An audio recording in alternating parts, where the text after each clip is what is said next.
This week's game of the week is Outlast 2. So last week we took a look at Outlast Whistleblower, which was a very terrifying expansion story to the first game.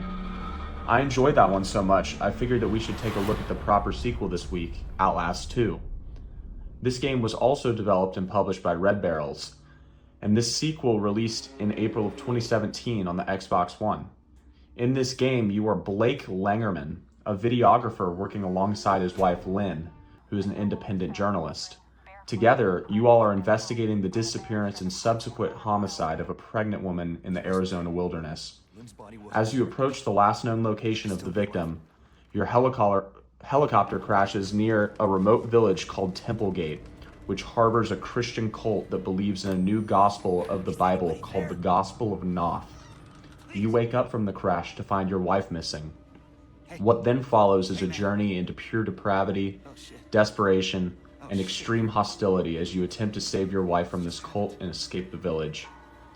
Getting down to the brass tacks, this game is really messed up. It is very violent and has some extremely disturbing scenes. While this is generally exactly what I'm looking for in my horror games, I felt as if some of the horror did not invoke the intended effect because there wasn't really any build-up or context to some of the scenes that unfold, which makes it not nearly as scary.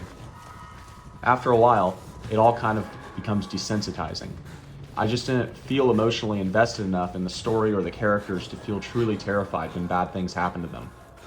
However, there are some things that this game does really well. One thing that I appreciated was some of the gameplay design choices that they made to change it up from the original Outlast. For example, the game discourages you from sprinting by giving you limited stamina and obscuring your vision while running. This is unlike the first game where you could sprint for as long as you wanted to, with the only downside being that the screen would shake slightly.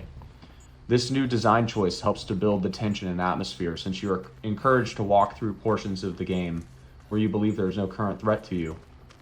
The game allows you to get into a rhythm of this pace and then cleverly adds in a chase sequence as soon as you think you are comfortable. This is especially terrifying when it is accompanied by a jump scare. Overall, I would recommend this game, but be warned that it is not for the faint of heart. Thanks for watching.